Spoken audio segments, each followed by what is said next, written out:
Então, eu não vou mais seguir a ordem da gramática normativa tradicional. Eu vou tematizar o que é relevante no formato daquele gênero, né? E isso é uma ideia que eu acho fundamental em Bakhtin. O quê? Mais importante, o que eu vou levar em conta? As formas e os tipos de interação verbal em ligação com as condições concretas em que se realiza, né? Eu sempre brinco, a famosa página 123, né, penúltimo parágrafo do Marxismo e Filosofia da Linguagem, minha edição, que é de 1989, certo? Então, Albert, né? Mas lá. O que ele está falando? O formato de gênero, a forma de composição, né? E a interação que ela provoca com a situação de produção ou de enunciação, os valores, o contexto, etc. Isso vou olhar primeiro. Segundo, as formas das distintas enunciações dos atos de fala isolados em ligação estreita com a interação de que constituem elementos, isso é, as categorias de... Veja a quantidade de teoria que o tradutor se valeu, né?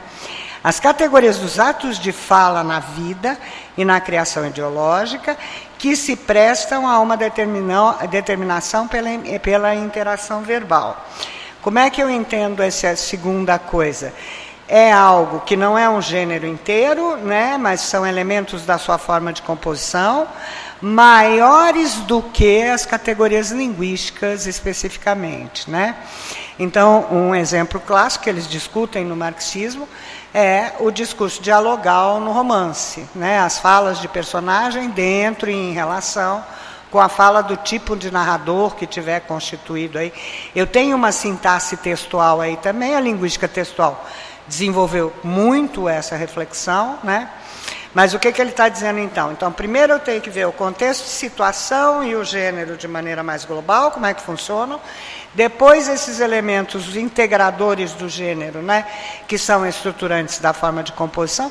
E só aí, a partir daí, seja a linguística que vocês quiserem, o exame das formas da língua na interpretação linguística habitual.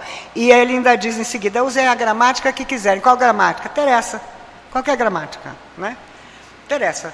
Mas eu vou chegar lá e vou ver. E isso me parece o oposto que certas teorias, por exemplo, Günter Kress, tem feito ao analisar a imagem. Porque ele vai primeiro o quê? Para 3. Para o fotograma, para coisa pequenininha, tal, para daí tentar constituir o sentido global a partir da somatória. Me parece um caminho equivocado. Vou tentar sustentar esse argumento com o vídeo que vou apresentar. Já faz tempo que eu venho retomando isso e dizendo que o esquema que eu fiz lá para dar aula da teoria bakhtiniana de gênero continua se sustentando, né? Mesmo que eu esteja lidando com outras semioses que não verbal, né? O que eu digo nesse esquema? Que a situação de enunciação, que as práticas de linguagem, elas se dão sempre numa situação de enunciação, historicamente situada, né? Onde circulam várias enunciações e vários valores, de acordo com a esfera comunicativa, né?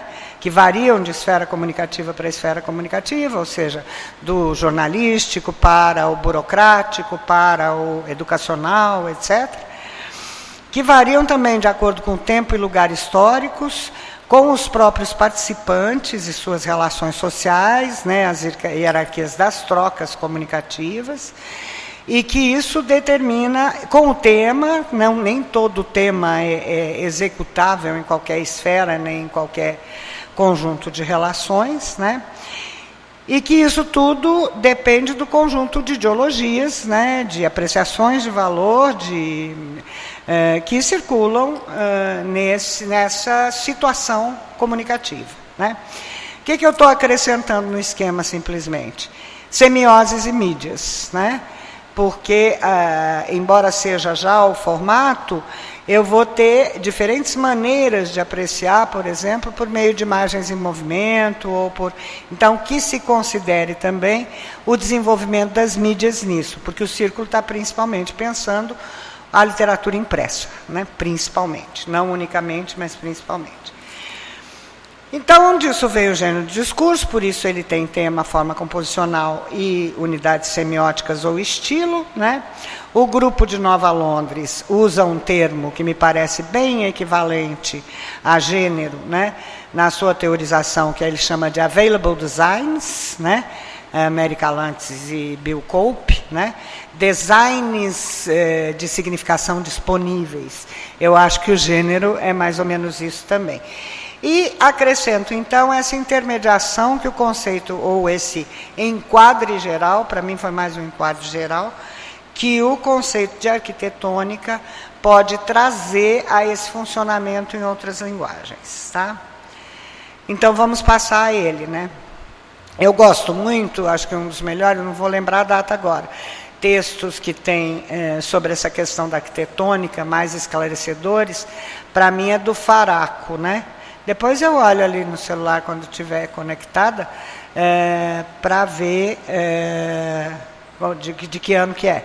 Sobre arquitetônica, onde ele apresenta, eu acho, o conceito bem, não é um conceito fácil, né? Mas vou aqui direto para o texto original, que recebeu uma bela tradução pela Sheila recentemente, Sheila Grillo.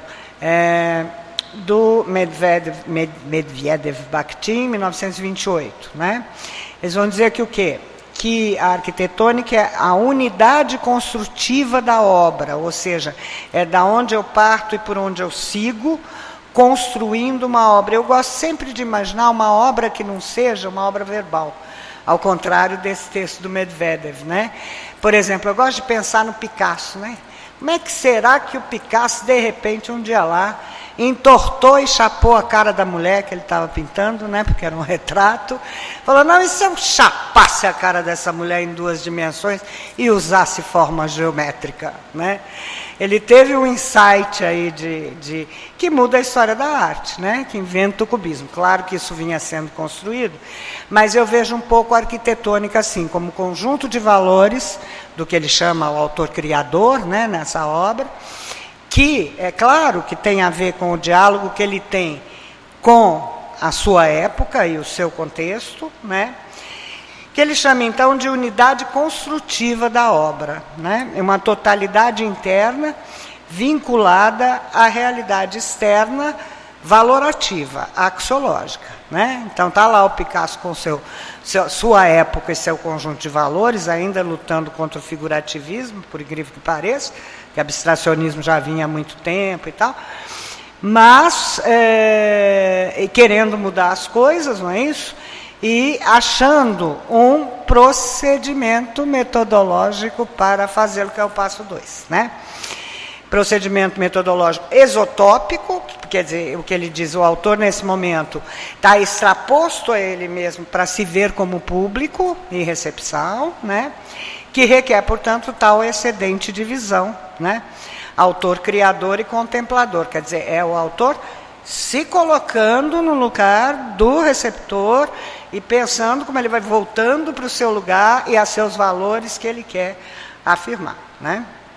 Gosto muito dessa dinâmica para pensar essas outras obras, não exclusivamente verbais, né? O Círculo fala, então, de 2 lugares o tempo todo, e aí fica difícil esse texto do Medvedev, né?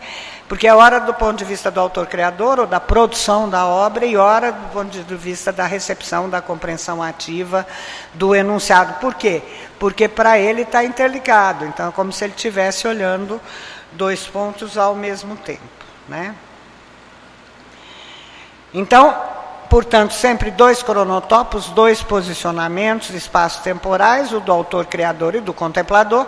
O contemplador vai estar sempre num outro cronotopo em relação ao autor-criador, ou seja, num outro tempo e espaço, né? Muitas vezes separado por séculos, é o caso do próprio Picasso, né? Respectivamente, né? Então, o tempo todo ele está trabalhando com esses 2 posicionamentos. E aí é a tal história do autor ou do produzuário. Eu odeio essa palavra, né? Parece protozoário, um horror. Então inventei essa outra. Mas é essa mesma questão, né? de que eu não posso pensar de um lugar só isso, como muitas teorias de texto ou teorias pragmáticas pensam, né? Eu parto do lugar só do enunciador. Qual é a intenção do autor? A intenção do autor é que o receptor receba bem e seja inovador, portanto não dá para separar, né, essas duas coisas. Daí as vantagens da teoria Bakhtin, uma das, né? E aí a terceira questão que eles tematizam, aí já mais Bakhtin, sobretudo no discurso do romance e em outras obras, é como é que a forma composicional, ou seja, a organização material, né, da obra, concretiza, realiza, encarna, né, uma forma arquitetônica que estava antes dela. Adoro a escolha da palavra forma arquitetônica, né? Eu já algumas vezes tentei falar sobre isso, acho que não de maneira muito clara. Mas é o seguinte, é a mesma relação, é como se a intenção do autor criador fosse uma planta arquitetônica, né, que vai experimentando materiais. Antigamente na maquete, né, eu tenho umas falas que chamavam renderizando Bakhtin, né? O render na arquitetura hoje, a renderização faz isso, né? Vai dando textura, volume, né, acabamento e tal. É um pouco isso que ele está falando aqui, né? Que a forma composicional é a realização acabada de uma forma arquitetônica que está ali no processo de criação de uma obra, né? E que garante a unificação e a organização dos valores cognitivos, apreciativos e éticos que o autor está querendo fazer. Bakhtin coloca isso na forma de pergunta. Ele diz, a gente tem que explicar como é que a forma composicional, que está lá materializada, é a realização de uma forma arquitetônica anterior, que está no processo de produção, né? Mas que unifica a relação compreendedor-receptor, se vocês quiserem, e produtor, ou autor, né? Isso 98. O modo melhor, ainda Bakhtin, nesse caso, 2024, não sei que texto é esse, tem que olhar lá na bibliografia. A disposição arquitetônica do mundo da visão estética em torno de um centro de valores é fornecer uma análise conteudístico formal da arquitetônica concreta, ou seja, da forma de composição que ela ganhou na obra final, né? De uma obra qualquer. Então, ele o tempo todo, esses textos todos dele, e eu estou, junto com o Faraco, naquele artigo que eu mencionei, excluindo dessa discussão de arquitetônica, não pego nele, porque eu acho que são duas discussões, na minha opinião. Aquele do Ato, aquele livro do Ato, como é que chama?